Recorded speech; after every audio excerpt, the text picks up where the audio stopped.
hidup kita itu konten. Apapun yang terjadi sama kita, kalau kita ceritakan pasti ada 1-2 orang yang dapat manfaat. Nah 1-2 aja lah cukup gitu. Jadi saya tidak pernah misalnya kayak bikin konten biar nanti menginspirasi jutaan, nggak gitu. Jadi kalau saya misalnya pernah merasa mendapat manfaat di satu saat, saya yakin kalau ini saya ceritakan akan ada 1 atau 2 orang dapat manfaat juga. Udah gitu aja sih.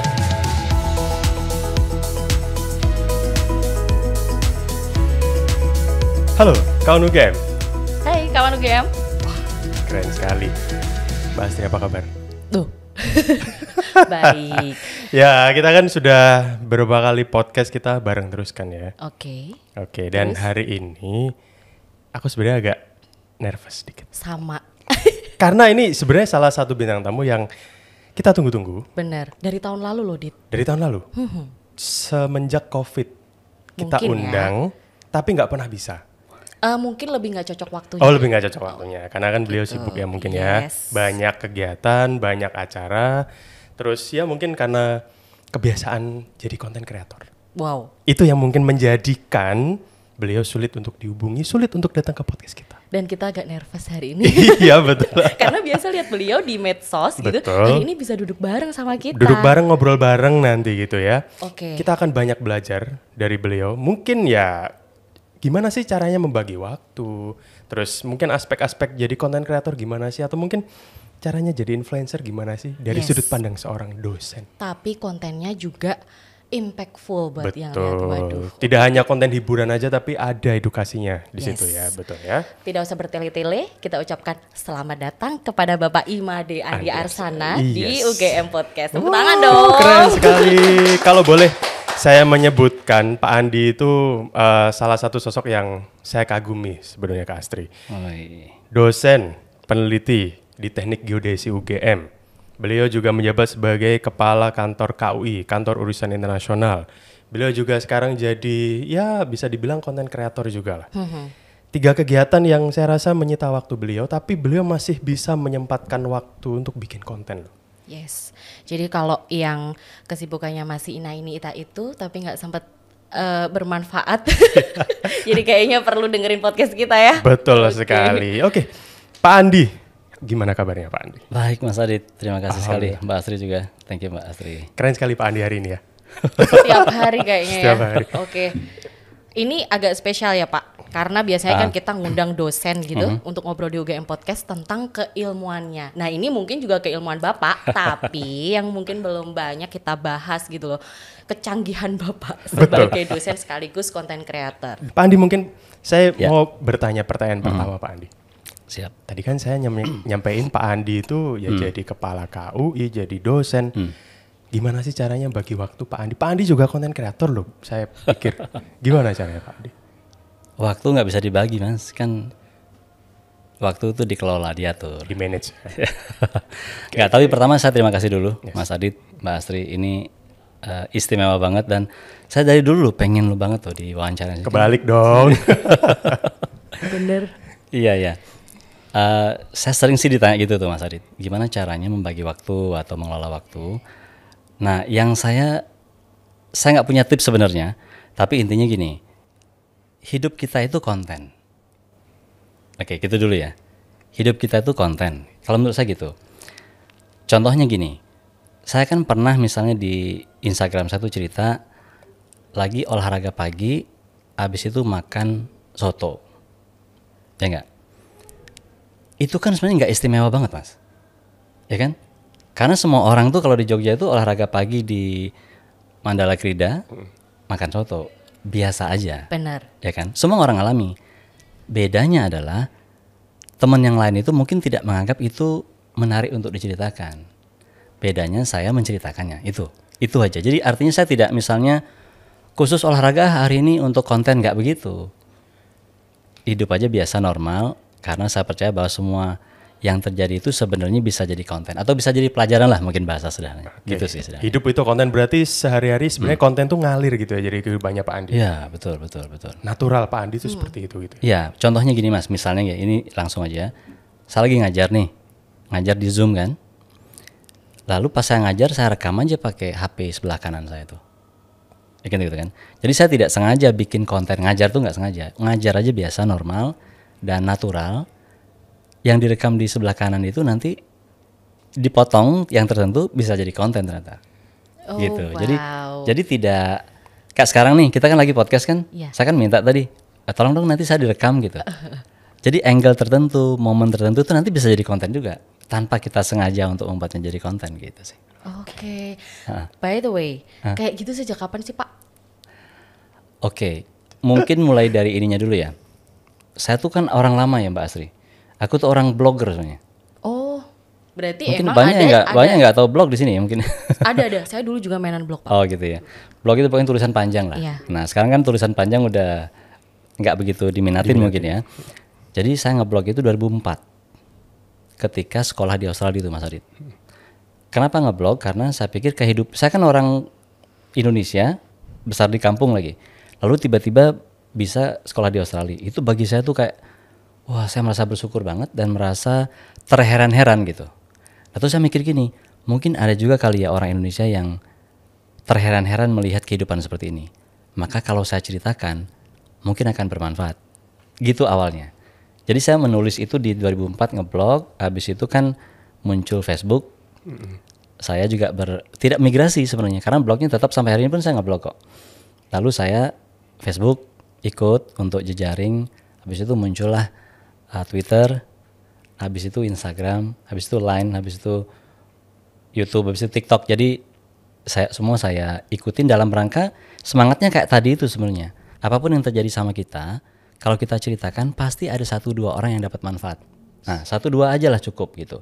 Jadi saya tidak pernah misalnya kayak bikin konten biar nanti menginspirasi jutaan, nggak gitu. Jadi kalau saya misalnya pernah merasa mendapat manfaat di satu saat, saya yakin kalau ini saya ceritakan akan ada 1 atau 2 orang dapat manfaat juga. Udah gitu aja sederhananya gitu. Iya ampun, ini sederhana tapi meaningful banget loh. Betul, Aku betul. barusan yang denger aja juga ngerasa gitu. Kadang kita kalau mau bikin konten kejauhan ya Pak mikirnya. Ada konsep Ada ini yang suka itu nggak gitu, sih? betul gitu. Sama kayak impact itu tadi. Biar viral gimana gitu kan. Nah, itu. Nah terus terang saya dari awal tuh nggak pernah gitu Mbak. Contoh sederhana nih, waktu saya di Australia misalnya. Aku tuh terheran-heran sekaligus merasa bersyukur. Oh di sini ternyata berliterasi itu gampang ya. Paham ya? Kan kita orang desa di Indonesia nih, misal saya terutama ya. Nanti keluar negeri itu kayak gimana ya beli makanan-makanan yang kita suka biasanya. Terasi, Indomie. Oh ternyata ada. Terus aku bayangin, pasti di Indonesia ada juga orang yang penasaran gitu kan. Kalau ini saya ceritakan, pasti akan ada orang yang dapat manfaat, betul nggak? Logikanya. Bener banget. Meskipun 1 cuma 2 nggak apa-apa. Kita berkarya untuk 1-2 orang yang mendapat manfaat itu. Gitu kalau saya sih. Oke, luar biasa. Pak, tapi mohon maaf nih, kalau misalnya mungkin agak nggak sopan pertanyaannya. Tapi Pak Andi tetap ngajar kan? Maksudnya tetap jalan kan ngajarnya? Bukan saya Pak yang nanya. Iya, tetap kan? Sejauh ini sih aman sih Mas. Aku belum Aman pernah ya? dapat surat teguran apa gitu sih. Enggak sih. Oh gitu ya. Jadi tetap seimbang lah ya. Jadi konten creator ya, tapi juga ngajarnya tetap karena Iya. ya tadi kehidupan itu salah satunya konten. Jadi semuanya bisa dikontenin sebenarnya. Nah, Betul. Gitu ya. kalau misal contohnya saya lagi ngajar nih Mas. Mengalami sesuatu, kejadian. Mungkin tidak menyenangkan misalnya. Begitu saya pulang, aku renungkan lagi. Ini bisa jadi pelajaran ini sebenarnya. Untuk orang lain gitu kan. Atau untuk saya juga. Aku bikinin konten. Gitu kira-kira gitu loh. Jadi tidak ada yang terlalu serius banget merencanakan konten itu sendiri gitu. Ya makanya hidup adalah konten tadi ya. Iya, Iya. betul. Kadang ya bener sih Pak, orang suka ini ya, suka kurang peka ya sama apa yang terjadi di kita. Kadang kita malah sering menyepelekan. Iya. Padahal lihat dari ceritanya Bapak tuh yang kita anggap biasa, yang kita sering sepelein. Bisa meaningful untuk orang lain kan? Iya. That's right. Yes, Mungkin betul kalau sekali. boleh sedikit ya, yang tadi aku ceritakan olahraga pagi di Mandala Krida, lalu beli soto. Segitu doang kan. Memang pas makan soto itu hujan gitu Mas. Aku amati itu kayak orang-orang nggak ada yang ngeluh. Mereka malah kayak cekikikan, menertawakan hidupnya sendiri yang kena bocoran gitu. Itu bagiku kan ini sebenarnya kan indah sekali ya. Gimana ya orang-orang yang dilihat dari kacamata lain itu menderita karena kehujanan, tapi sebenarnya dia enggak gitu. Itu bagiku tuh sangat bermakna dan saya juga harus belajar dari mereka nih harusnya. Nah, aku bayangin kalau aku ceritakan ini gitu. Orang mungkin juga akan ada sedikit berubah gitu mindsetnya tentang kesenangan tentang itu. Dan ternyata memang impactnya kalau kita ngomong misalnya likes-nya dan share-nya tuh dan komennya tinggi itu Mas. Tinggi. Ya. Dulu itu aku zaman mahasiswa, Pak Andi itu juga aktif di Line kalau nggak salah. Waktu itu, Oh iya betul. bener kan ya, Ya. Pak Andi. Terus mulai Instagram ada, aku nge-follow Pak Andi. Dan saya pribadi melihat konten-konten Pak Andi itu rata-rata ditujukan untuk mahasiswa. Oke. Rata-rata loh ya. Iya. Kenapa mahasiswa?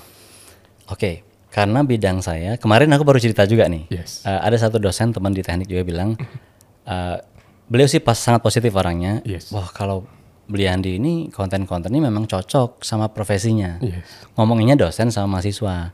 Kalau saya, beliau menunjuk dirinya sendiri, katanya beliau merasa tuh konten-konten beliau itu agak jauh dari bidang gitu, kira-kira gitu ya. Nah, jadi saya ingin follow up jawaban itu ke jenengan sekarang, karena saya dosen, yang paling erat dengan saya kehidupan saya itu mahasiswa, gitu kan Mas? Oke. Karena tadi kan saya bilang gini, saya kan merasa konten itu ya hidup saya itu konten.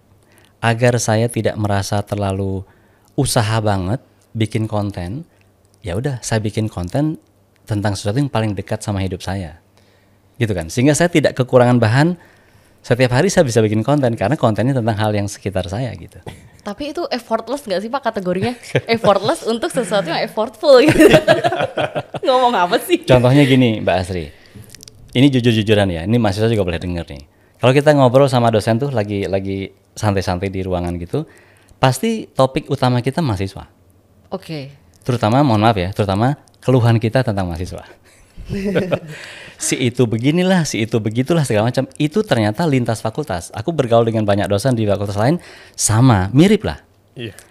Jadi artinya konten itu kan muncul dari keresahan, setuju nggak? Yes, betul. Apapun lah ya, stand up comedian apapun. Bahkan peneliti saja, meneliti itu pasti karena keresahan. Betul. Karena melihat persoalan. Lah, kan aku ngeliat persoalan tiap hari, Mbak. Dengan mahasiswa tentang mahasiswa, tidak selalu berarti kita menyalahkan mahasiswa ya, enggak ya? Iya. Bahwa mahasiswa juga protes tentang kami itu tiap hari saya dengar.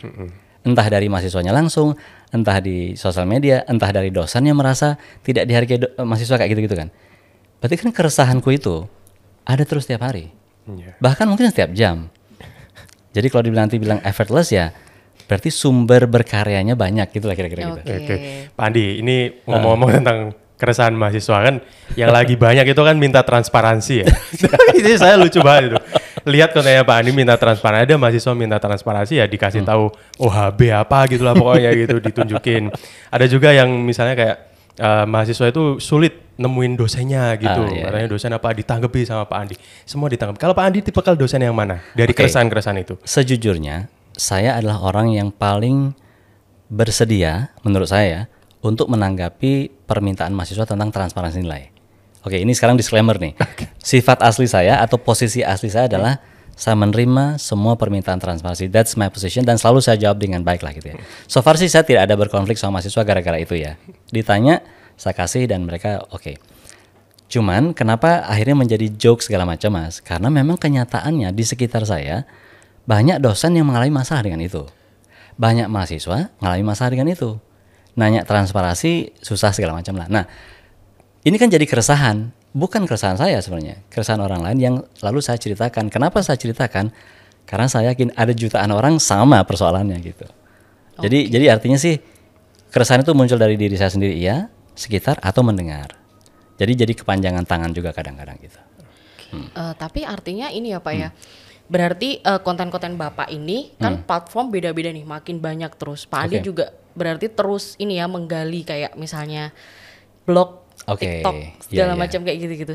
Bisa cerita nggak Pak? Jadi itu kan banyak orang nanya gini, repot banget dong berkarya untuk banyak platform. Gitu saya ditanya. Satu, yang paling basic adalah saya tidak pernah menargetkan Mas. Misalnya gitu, oh tahun sekian follower saya di TikTok harus sekian, nggak pernah sama sekali.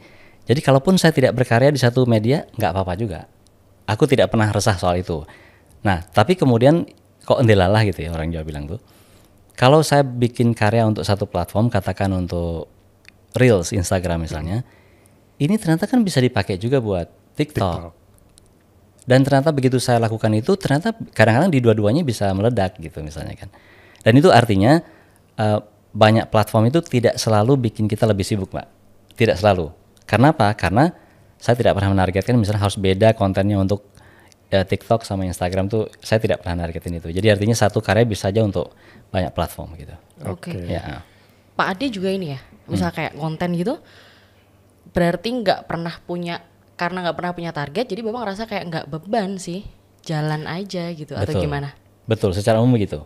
Misalnya tidak pernah saya mikir, aduh hari ini belum bikin konten nih. Itu maksud gue. Enggak sih. Kalau diperhatikan misalnya memang secara umum saya tiap hari bikin konten, secara umum ya. Tapi kadang-kadang enggak juga, dan itu enggak apa-apa juga gitu. Saya tidak merasa ada miss sama sekali. Terutama gini sih sebenarnya, karena kan tidak menargetkan itu tadi ya. Kan orang bilang misal kamu harus konsisten biar ininya terjaga gimana lah gitu. Saya terus terang nggak pernah terlalu gitu amat. Misalnya memperhatikan followernya nambah atau tidak nambahnya itu juga biasa aja mas. Saya tidak pernah misalnya gini. Kan orang tuh berusaha ya Mbak Astri ya. Apa yang harus dilakukan misalnya agar followernya nambah gitu. Kan ada tuh tips gitu tuh. Saya sama sekali nggak. Tidak melakukan itu yang secara khusus maksudnya. Apalagi beli follower gitu.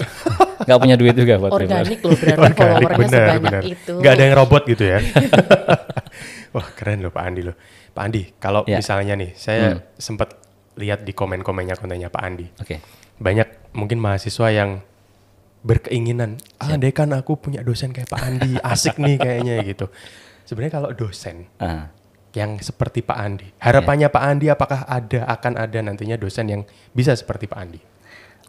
Nanti saya terlalu sombong nanti kalau ngomong gitu mas.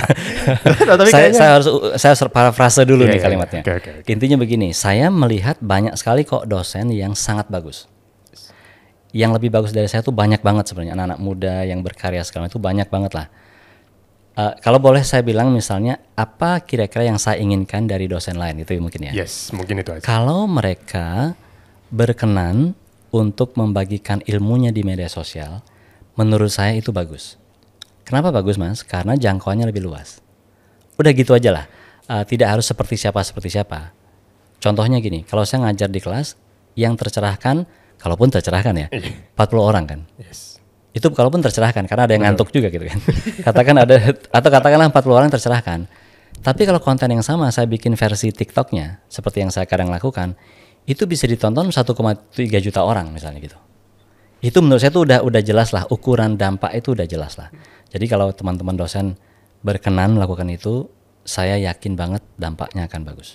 Iya, setuju gitu. Ya. Setuju banget. Setuju. Dan kalau ngomongin tentang dampak ya, beberapa kali saya juga kebetulan Pak Andi berseliweran nih di FYP saya. TikTok nih. Nah itu, terus kayak kapan gitu aku baca ya Pak Andi tuh bikin cerita tentang pengalaman waktu diperiksa di airport gitu. Terus tiba-tiba Bapak udah deg-degan, petugasnya bilang, saya lihat Bapak nih di TikTok. Ya, itu kan salah satu pengalaman yang menarik nih. Iya. Ada nggak pengalaman menarik yang lain sekaligus yang mungkin kurang menyenangkan? Ya misalnya kayak diprotes mahasiswa, misalnya. Iya. Pernah nggak sih Pak? Mungkin yang satu dulu ya tentang misalnya bagaimana orang mengenal saya. Ya, itu mengganggu apa tidak? Sejauh ini sih rasanya sih enggak. Artinya saya tidak merasa dalam keadaan terganggu banget privasinya, kan kayak seleb banget itu kesannya kan. Tapi udah seleb sih kayaknya. Artinya orang memang kadang datang terus ngobrol atau sekedar mengatakan Pak saya follow Bapak atau Bapak pernah lihat di FYP saya gitu. Saya merasa senang aja, terus terang aja sebagai manusia biasa saya senang. Apalagi kalau misalnya itu ternyata dampaknya cukup bagus bagi beliau-beliau itu ya. Jadi saya tidak merasakan ada persoalan. Kalau soal protes tentang misalnya saya ternyata aktif di sosial media sih saya so far sih tidak merasakan. Cuman memang ada beberapa mahasiswa yang misalnya ketika mereka bilang dari geodesi, pasti yang lebih ditanyain orang itu katanya tentang saya. Itu kan seperti I'm stealing the stage ya. Ngerti gak? Padahal geodesi ada banyak gitu. Iya gitu. Bisa kan, gitu. Ya? Artinya kan harusnya orang itu ngomong sama orang ini kan, yang ada di situ. Atau teman saya gitu, kadang begitu bicara dari geodesi, mungkin kalau orang itu tahu saya, dia akan cerita tentang itu sih. Ya saya sih tidak melihat ini satu masalah besar, tapi menurut saya tuh kadang-kadang, kalau orang ini agak lagi kurang happy hidupnya tuh bisa kesel sama saya. Kalau lagi nggak mood gitu. Persis, karena tiba-tiba panggung dicuri oleh orang yang tidak ada di situ. itu kadang terjadi gitu sih. Ya. Aduh. Jadi lebih ke perasaan kadang tuh agak ada perasaan kurang nggak enak gitu ya sama yang lain. Betul. Nah, Kalau misalnya ini Pak, sejak Bapak hits di dunia maya, enggak maksudnya kan Bapak berseliweran gitu lah gitu di ya. dunia maya gitu.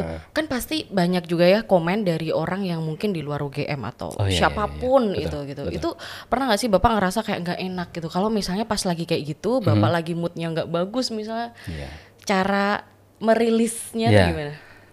Komen yang tidak sesuai dengan harapan kita tuh ada pasti. Apalagi kita sudah mulai berkarya banyak. Dan kalau sudah kan sekarang model algoritma kita itu belum tentu karya kita dilihat oleh follower kita kan. Yang lihat bisa jadi bukan follower. Ini menurut saya itu bisa bahayanya di situ tuh Mbak. Satu orang yang nggak kenal kita siapa sama sekali, nggak tahu latar belakang kita, tiba-tiba ngeliat satu karya kita yang merupakan kan itu kan potongan pemikiran saja, yang tidak menunjukkan saya secara keseluruhan. Dan bisa aja dia nggak setuju sama itu, lalu dia komen gitu. Komennya tuh bisa kadang-kadang nasty juga tuh. Sejauh ini sih saya tidak menghabiskan energi untuk melayani komen begitu. Kalaupun saya komen, saya akan cool aja, lalu berterima kasih udah gitu. Karena saya pikir intinya kan gini Mbak Astri, saya tahu perdebatan di dunia maya itu tidak akan berakhir dengan kesepakatan. Banyak sekali perdebatan seperti itu kok. Karena kita sudah tahu begitu, ngapain habisin energi kan? Kecuali kalau di kelas nih perdebatannya Mas antara mahasiswa dengan dosen, ya saya akan gunakan energi untuk betul-betul membuat dia sadar atau paham sesuatu. Tapi ini kan di dunia maya. Yang saya yakin ini nggak akan ada titik temu sama sekali. Setelah saya sekali dua kali jelaskan sesuatu, misalnya dengan cara yang santai, lalu dia tetap ngotot, saya cukup tutup dengan, oh baik terima kasih saya hargai pendapat Anda, matur nuwun sangat. Biasanya langsung kelar. Langsung kelar. Dia nggak komen lagi gitu. Artinya siapa yang mau melawan komen seperti itu coba? Iya sih, benar sih. Nggak ada gunanya juga kan bagi mereka gitu kan. Dan saya terima kasihin aja. Lalu bila perlu saya DM beliau itu. Wow, pernah? Pernah, sangat sering saya begitu. Saya DM, saya bilang matur nuwun sangat sudah memberikan koreksi pada saya bla bla segala macam. Terima kasih udah. Tanpa perlawanan apapun gitu. Jenengan Mas kalau beneran jenengan adalah orang yang memang ingin berpendapat ya. Di DM seperti itulah orang yang Anda ajak berdiskusi. Itu mesti mereda tuh. At least mereda lah. Oh karena saya tidak membela diri sama sekali, saya cuma bilang terima kasih. Pendapatnya sangat baik, saya sangat hargai. Matur nuwun, selamat berkarya gitu. Iya sih. Siapapun digituin pasti. Ya sebenci apapun, apalagi beliau itu sebenarnya nggak benci saya. Betul. Kan bukan follower kan, bukan follower, nggak kenal juga. Sebenarnya dia tidak benci sama saya sebenarnya. Dia hanya tergelitik sama satu pendapat. Lalu ketika saya sapa di DM begitu, udah reda. Yang lucu akhirnya apa? Orang lain membela saya di komen. Benar, itu benar banget. Jadi yang bertengkar akhirnya adalah orang itu tadi dengan yang membela saya. Iya. Betul. Sering terjadi gitu. ya. Sering Ya, terjadi gitu. emang gitu ya. Jadi kita marah untuk orang lain. Betul. Oke. Pernah gak sih Pak, misalnya kayak ngerasa kesel gitu? Kadang kan Iya. orang ada aja ya tingkahnya di medsos. Iya. Kita udah tulis informasinya, lokasinya, harganya, masih aja ada yang komen. Besok lagi kalau bikin konten yang komplit dong lokasinya. Pernah nggak Bang ngerasa kesel kayak gitu? Sangat pernah, pastilah, normal kan. Betul. Nah, tapi lagi-lagi begini, segala sesuatu adalah konten, betul? Betul. Nah, jadi daripada saya mengumpat di situ, saya bikinin konten aja lagi. Iya sih, beberapa kali aku Bener. lihat. Chat-chatannya mahasiswa kadang dibikinin konten juga. Ya, bisa gitu. Walaupun itu kadang-kadang saya modifikasi ya agar Yes, tidak ini. betul. Gitu. Kecuali saya memang mau mengekspos orang itu karena memang itu positif, saya akan minta izin sama saya. Boleh nggak ini saya kontenin dengan namamu ada atau namamu nggak ada? Itu ada sepakatan berarti. Tapi kalau enggak ya saya modifikasi menjadi konten sendiri sih. Oke, Pak Andi, selama jadi konten kreator dalam hal ini ya, Yes. sempat menemui kendala nggak Pak Andi? Misalnya dari perlengkapan, peralatannya, atau mungkin dari waktunya, atau mungkin dari apanya, pernah Ya. nggak? Kalau dari waktu tadi kita udah bahas, dalam arti begini Mas, kalaupun saya merasa kadang-kadang nggak sempat, nggih pun saya nggak usah bikin konten dan itu nggak masalah. Karena nggak ada target juga. Karena nggak ada gitu target ya, betul. Kalau soal alat, sama sekali nggak. Karena saya modalin cuma HP doang tuh. Dari HP jadi FYP. Nah, itu ya mungkin. Artinya jangan kepatok sama alat. Iya, ya idenya Setuju. berarti. Betul. setuju. Iya kan? Itu jangan sampai membatasi kreativitasan kita ya Pak, asik. Nah misalnya gini, kalau boleh ini sedikit agak teknis ya, itu kan ada reels tuh. Iya. Katakan saya mau bikin reels dengan musik tertentu nih yang saya pikir bagus nih, musiknya lagi viral gitu. Tapi kontennya selalu harus saya banget. Nah, udah pakai reel itu aja Mas, beda ininya modalnya. Jadi bikin video beberapa, potong editnya di reels langsung. Saya bahkan kadang-kadang nggak pakai software yang lain untuk ngedit gitu. Langsung Udah, gitu ya aja. di Reels Langsung ya. di Reels aja. Kalau Pak Andi menggambarkan sosok Pak Andi di Instagram tuh seperti apa sih Pak? Atau mungkin di media sosial lainnya, di TikTok yang mungkin bisa berbeda juga gitu. Oke. Oh mungkin saya lebih ingin bahasnya berbeda atau sama ya mungkin ya. Ya mungkin bisa juga dibilang seperti itu. Rasanya sih saya tidak bersandiwara di media sosial. Kecuali saya lagi memang role play ya. Ketika saya jadi dosen jahat, mahasiswa jahat itu role play dan saya kira itu orang tahu. Tapi secara umum personality saya kayaknya sih saya tidak membuat-buatnya. Oke, itu perasaan saya. Tapi mari kita bahas sekarang gini. Hidup saya itu kan 24 jam sehari. Yang saya kontenkan kan berapa menit, Mbak? Oke. Sayangnya orang itu menganggap beberapa menit itulah representasi hidup saya. Yes. Betul? Betul. Jadi orang salah persepsi tentang saya sangat mungkin, Mas. Tapi apakah saya bersandiwara di media sosial itu saya tidak paham ini ya. Itu jadi intinya gini. Apakah saya bohong di media sosial? Tidak. Tapi apakah saya menampilkan semua hal tentang hidup saya? Ya tentu tidak juga, karena nggak mungkin. Betul. Gitu, kira-kira gitulah.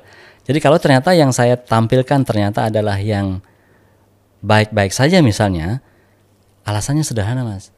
Karena waktu saya sakit, terluka, puruk, bertengkar, saya lupa videoin soalnya. Gitu ya. Lupa sama HP Bener. soalnya. Nangis juga nggak mungkin sempat nge-videoin. Iya, gitu aja Mas. Jadi saya pengen tuh ketika bertengkar sama istri saya pengen kontenin, tapi kan lupa ngerekam. Iya, Biasa. pilihannya makin berantem apa udah gitu. Karena Pak Andi itu bagi saya jadi dosen bisa, tukang kebun bisa, Bener. Yoga yoga bisa, jadi ayah bisa, Iya. terus apa lagi ya, jadi tukang jemput anak bisa. Pokoknya lengkap semuanya. Kayaknya maksudnya tuh bisa jadi apapun. Tapi memang itu yang real terjadi di kehidupannya Pak Andi, betul ya Pak Andi? Tapi oke, matur nuwun Mas. Kalau itu adalah komplimen ya. Tapi kalau kita renung-renungkan ya, seorang bapak seperti saya, dosen kebetulan, itu semua sama kok. Jemput anak, berani po nggak mau jemput anak kalau disuruh istri.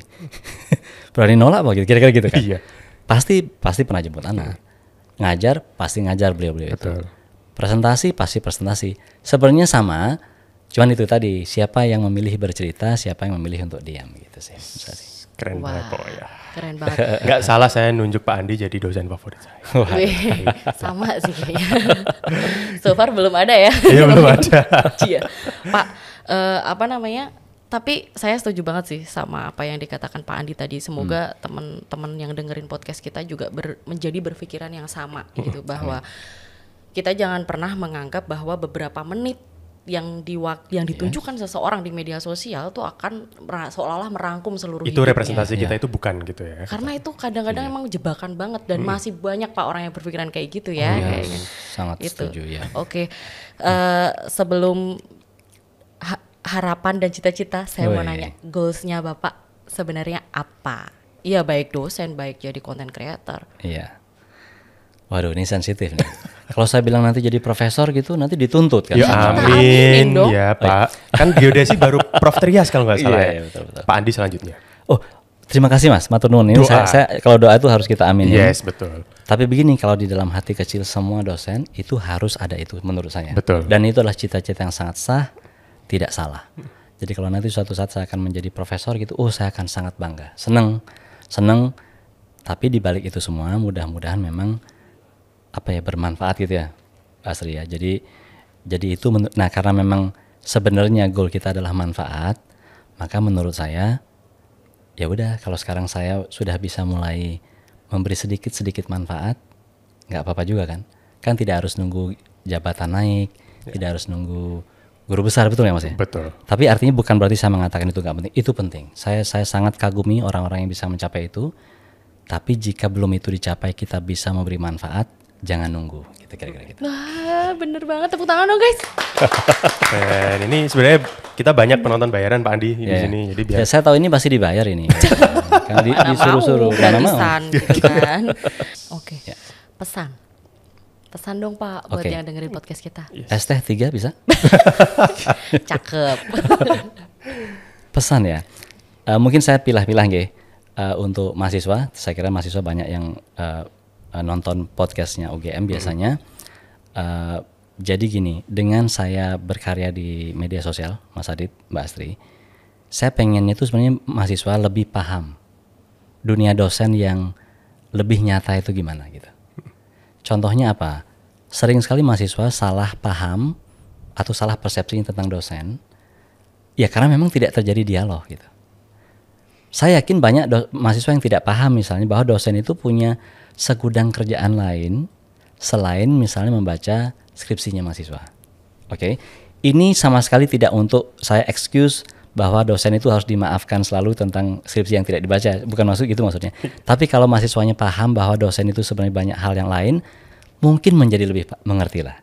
Lebih bisa maklumi. Itu nggih untuk mahasiswa itu tujuannya, pesan saya kalau kenapa saya berkarya menunjukkan kehidupan sebagai seorang dosen. Kepada dosen, menurut saya itu Bapak Ibu dosen, teman-teman saya yang sangat keren di UGM apalagi,